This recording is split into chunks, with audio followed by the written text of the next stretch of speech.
ونصلي على رسوله الكريم أما بعد فأعوذ بالله من الشيطان الرجيم بسم الله الرحمن الرحيم.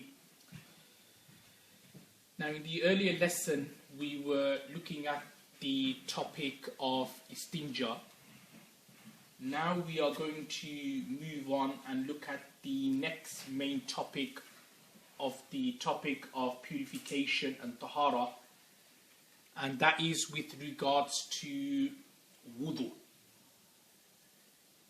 Now I'm sure everybody is aware of what the 4 farais and the 4 compulsory acts of wudhu are. So they are, number 1, the 4 compulsory acts of wudhu are: number 1, washing your entire face. So washing your entire face from the tip of the forehead all the way up to the chin, and from one earlobe to the other. So from one earlobe to the other. So that is called washing the face, i.e. that is the first compulsory act of wudhu. Second compulsory act of wudhu is your entire arm up to your elbows. So firstly your right arm up to your elbows, left arm to your left elbows. Thereafterwards, number 3 is doing massa of the hair. So in the Hanafi fiqh it is farz to do massa of a quarter of the hair. And then lastly, the 4th compulsory act of wuzu is that you wash your feet all the way up to your ankles. So right foot first, thereafterwards your left foot. Now just a very quick recap of the procedure of wuzu. So how do we then do the wuzu? So I mentioned the 4 compulsory acts of wudu, but what is considered to be the sunnah procedure of performing wuzu? So the first thing what we do is that we wash our hands all the way up to our wrists. Now after washing our hands, we then gargle 3 times. So how do we gargle? You could use like both hands, gather the water and then put it into your mouth, or use the right hand. So let the water from the tap come into your right hand and then put it into your mouth and then rinse your mouth out. Obviously you may have done miswak before, but if you haven't done the miswak, then you could use the finger, your forefinger, and then just quickly gargle, take away the grease of the teeth and the lips and so on. Remove that and then continue with your wuzu. So you gargle 3 times.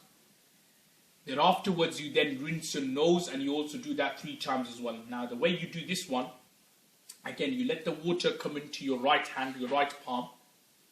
You then put it up your nostrils, and then you use the little finger on the left hand.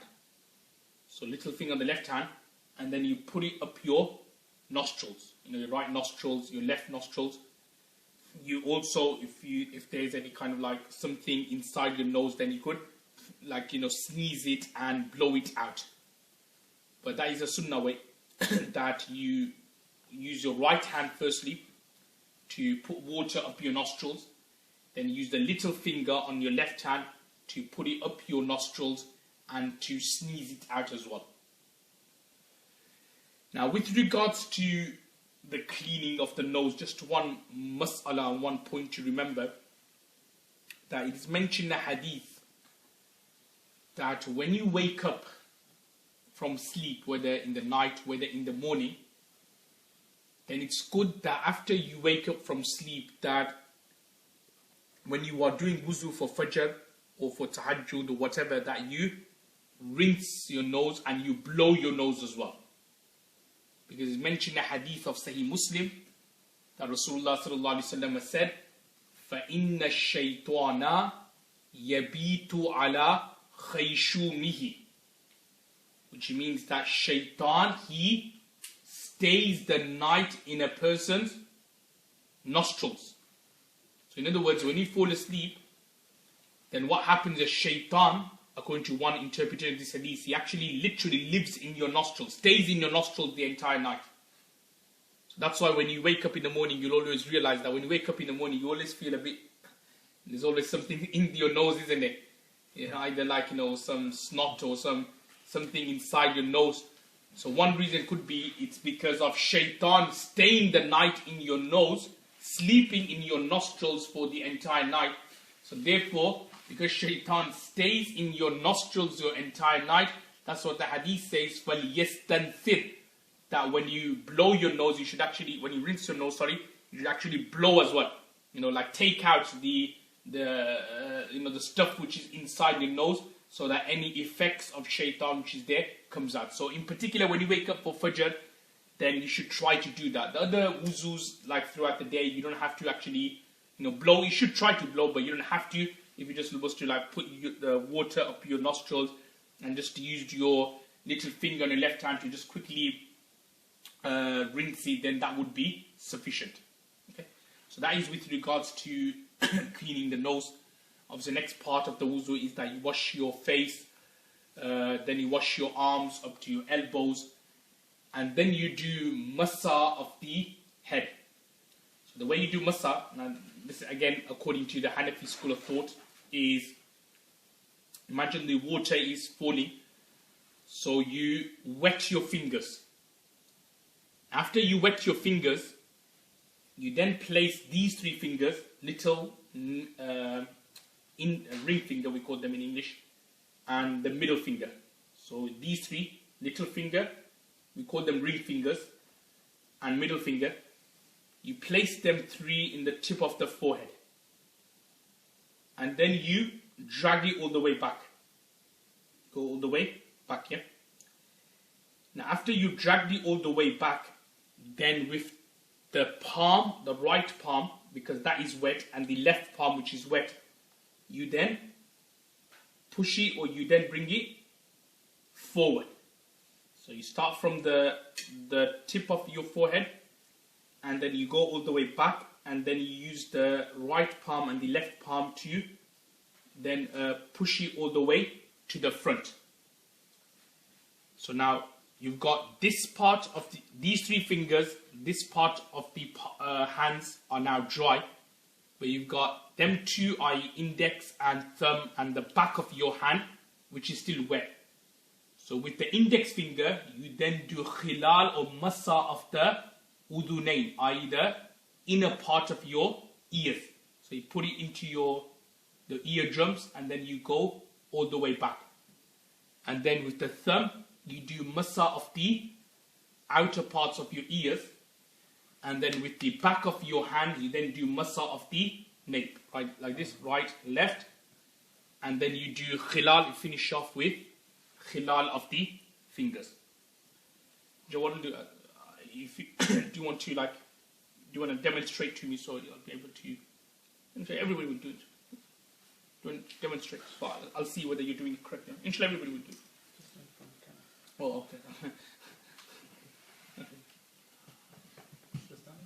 No, just demonstrate the massa, that will be okay.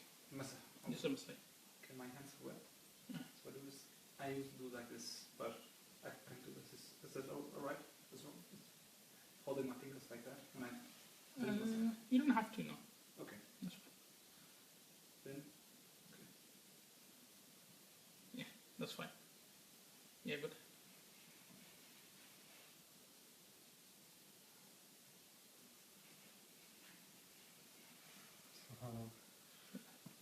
See, that's fine. Brother, listen.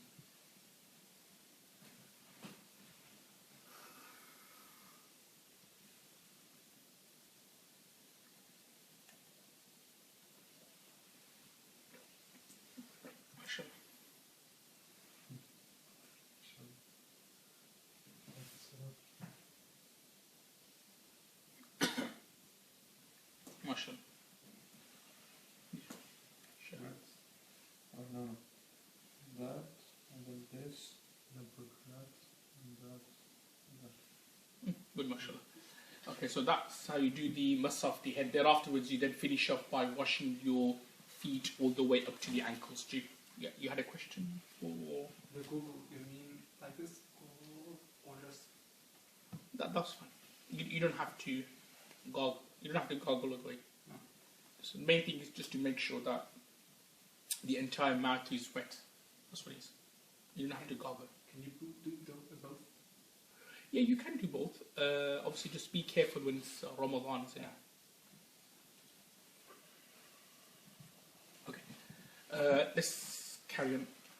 Okay, now that is the procedure of performing wudu. Now, some other points to remind all the brothers about the performance of the wudu, and that is that when it comes to wudu, you have to make sure that water reaches the part which is required to be washed for wudu. So what I mean by that is that your face is required to be washed for wudu, your arms, that is required to be washed for wudu.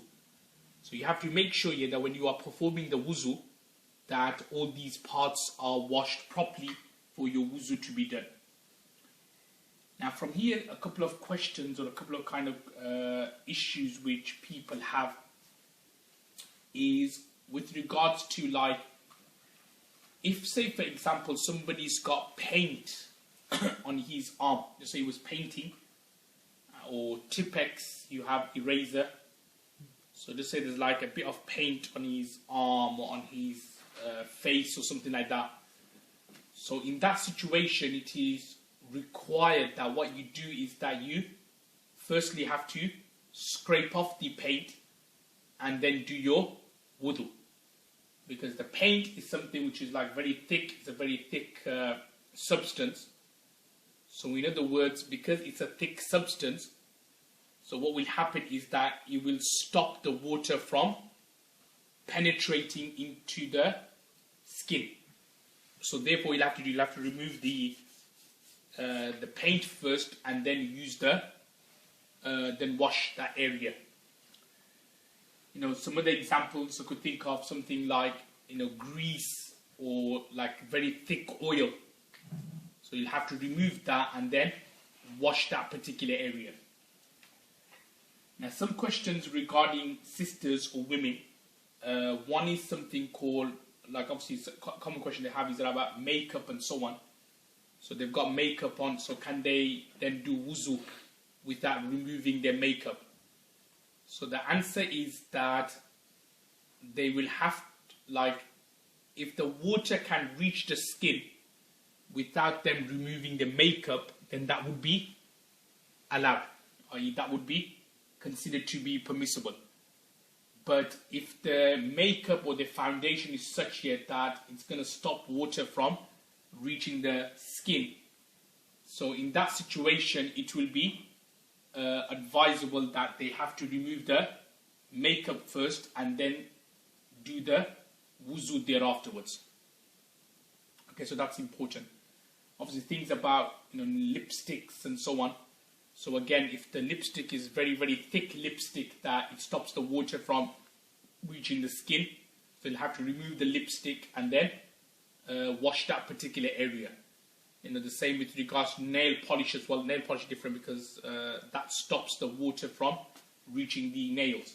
So again, they'll have to remove the nail polish and then afterwards wash that particular area.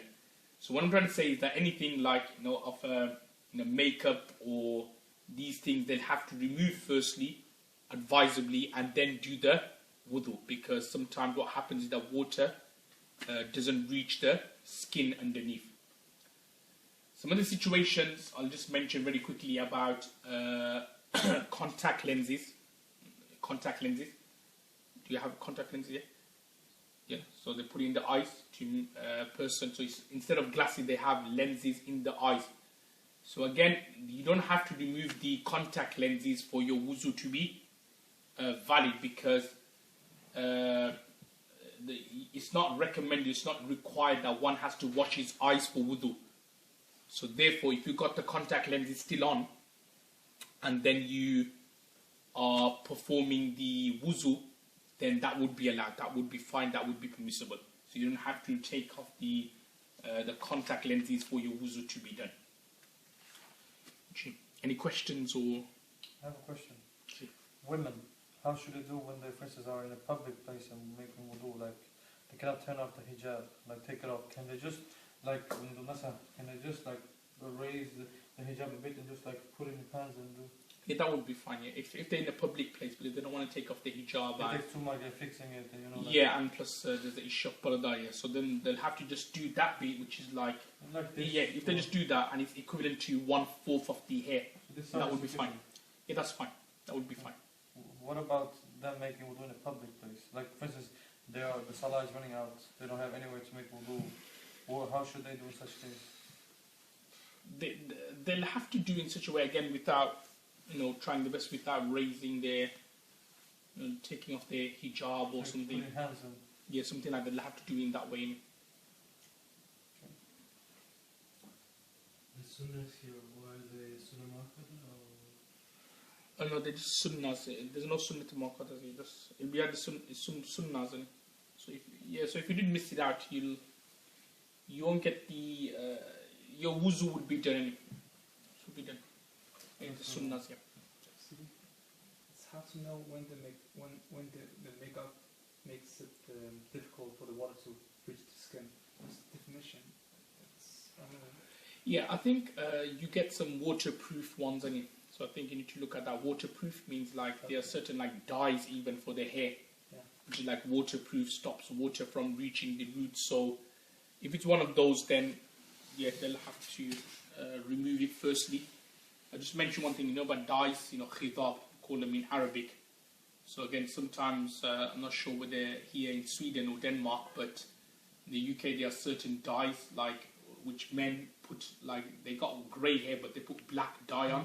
So they makes them look young. So again, some of these dyes are waterproof, which means that it stops water from reaching. So if that is the case, then what will happen is that your wuzu will not be done.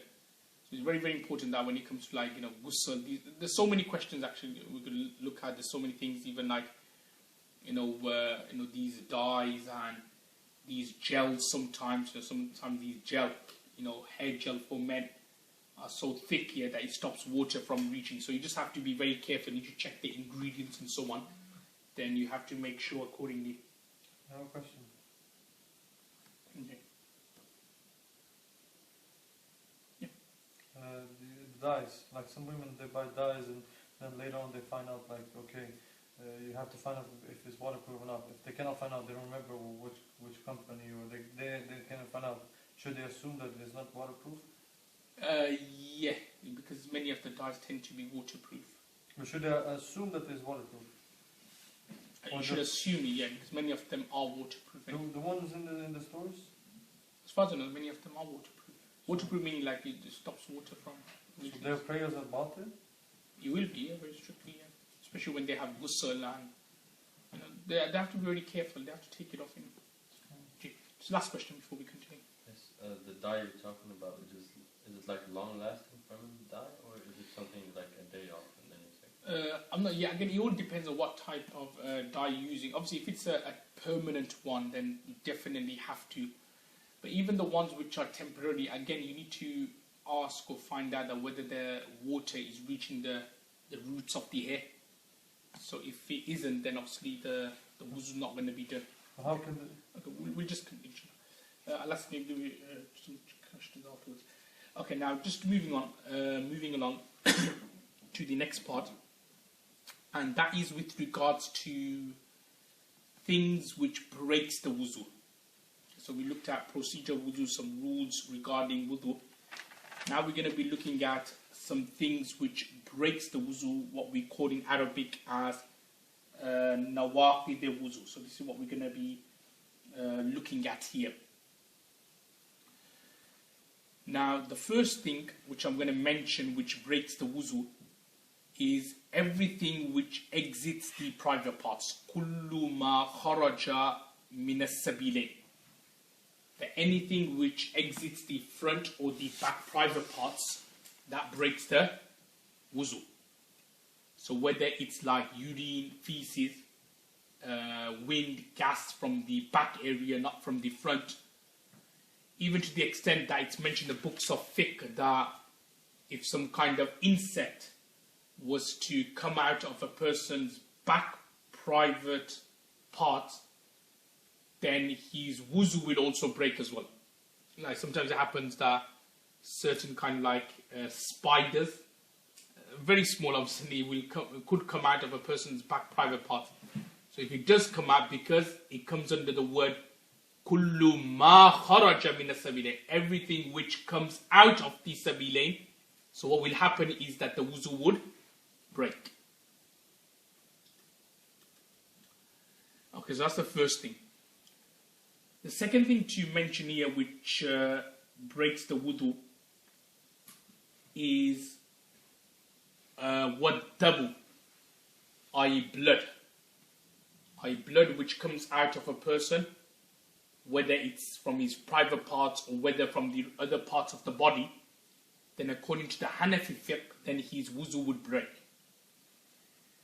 Now what kind of blood are we referring to? So what kind of like blood is being referred to here? Now blood in this context means flowing blood. So blood which kind of flows from the wound, that will break a person's wuzu. So just say for argument's sake, you've cut yourself or you scraped yourself, say against something sharp. So you grazed your skin, but the blood hasn't flown. It's just like there, but the blood hadn't flown. So in that situation, your wuzu will remain intact. But if you cut yourself, but blood has come out, then in that situation, your wuzu would break.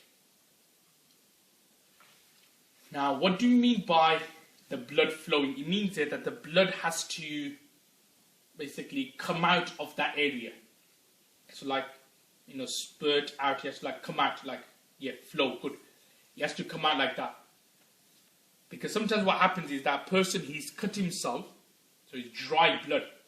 The blood hasn't flown.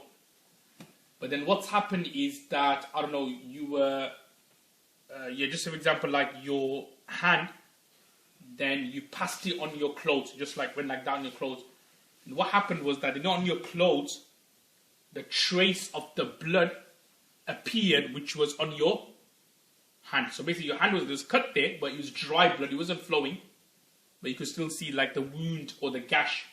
And then what happened, either you were just going like that with your hand on your books or on your clothes, and then traces of that blood became apparent on the clothes.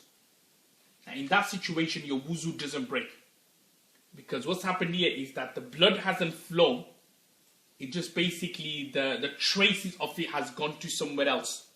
The effects of it has gone to somewhere else, but that is not flowing. If it had flown onto your clothes, then that's different. But if it just like passed onto your clothes, like and it wasn't like the flowing blood had passed here, it was more like the effect of the blood just went onto your clothes, then in that situation your wuzu would not break. Okay? Yeah. Again, some of the rulings about bleeding, obviously another ruling about bleeding, this time bleeding in the mouth. So as I was explaining yesterday in the fiqh of Ramadan situation, that if the blood is more than the spit or the saliva, then the wuzu will break. And what I mentioned yesterday in the Sawm section was, if the blood was more than spit and then that person swallowed it, so what will happen is that his Sawm would break. So similarly, when it comes to wudu, that if the blood is more than spit and it comes out, then in that situation your wudu would break. Another ruling here is that if a person was to squeeze out blood,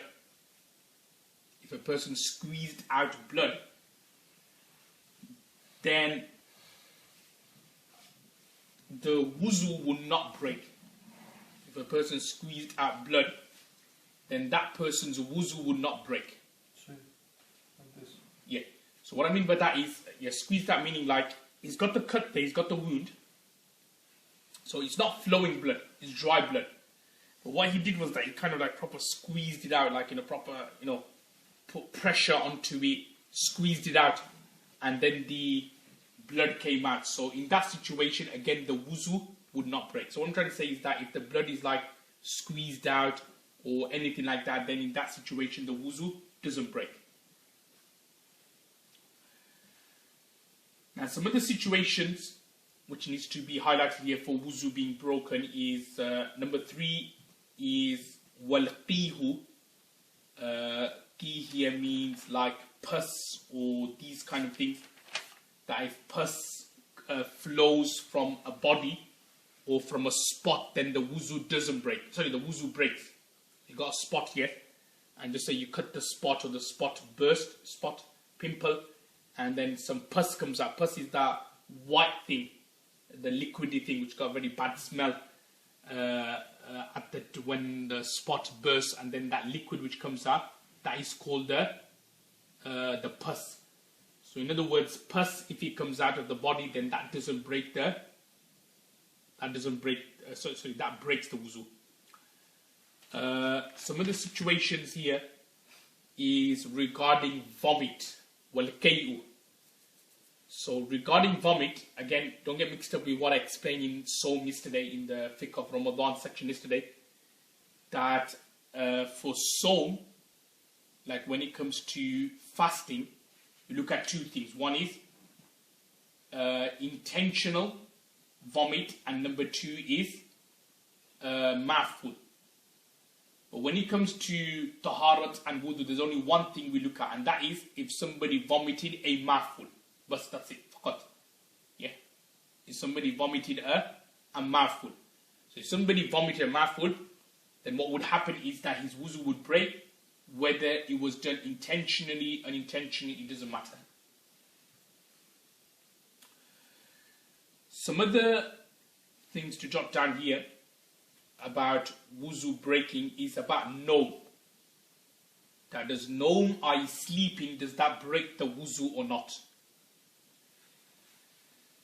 Now there are two opinions in the Hanafi fiqh, so I'll just mention both of them.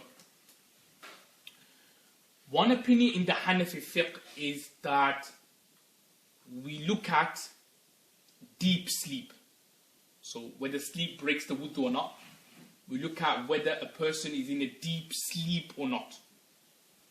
So if somebody, say for example, like in his bed, the proper sleeping, deep sleep, snoring and so on, then his wuzu would break.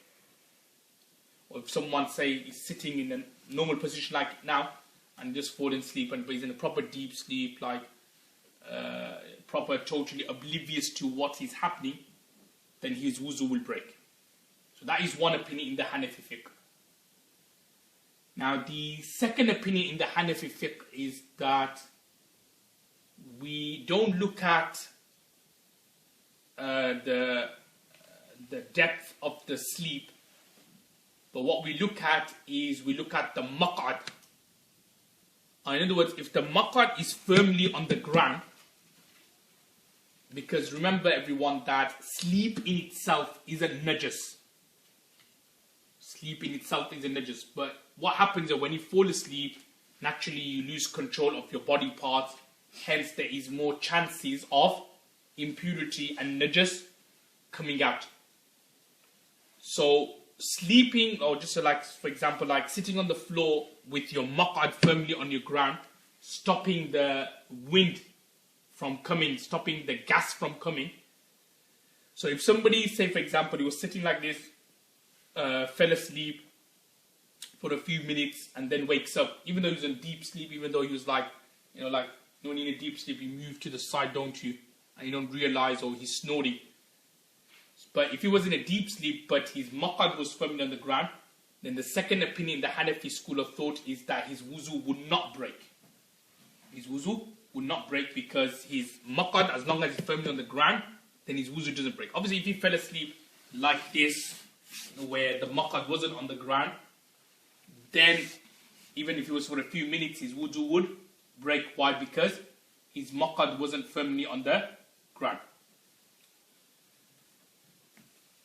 Now, the question here is regarding which opinion do we, i.e. the Hanafis, act upon?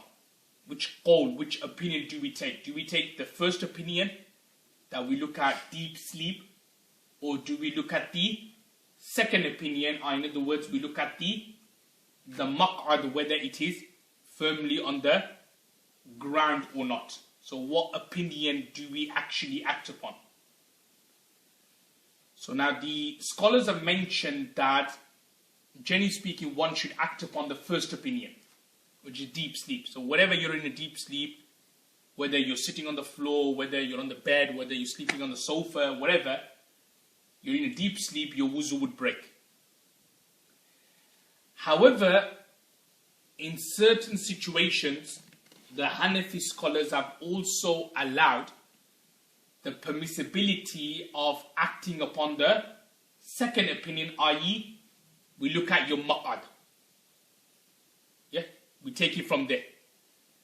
And when is those certain situations, in particular if you are traveling?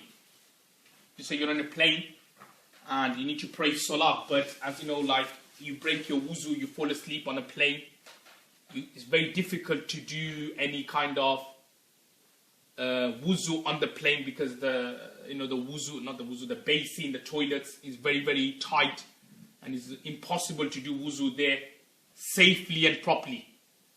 So if somebody, say for example, had to pray salah on the plane, or he's traveling long journey on the car, and there's no kind of like, places or areas where you could stop over and do your wudu. So if somebody was to like fall asleep whilst on the plane, and because his maqad is firmly on the seat, isn't it? And then he wakes up and then he wants to lead salah, then that would be allowed, that would be accepted. Okay. So just so that's a rule with regards to normal sleep. And just very quickly, some other situations where your wuzu breaks, such as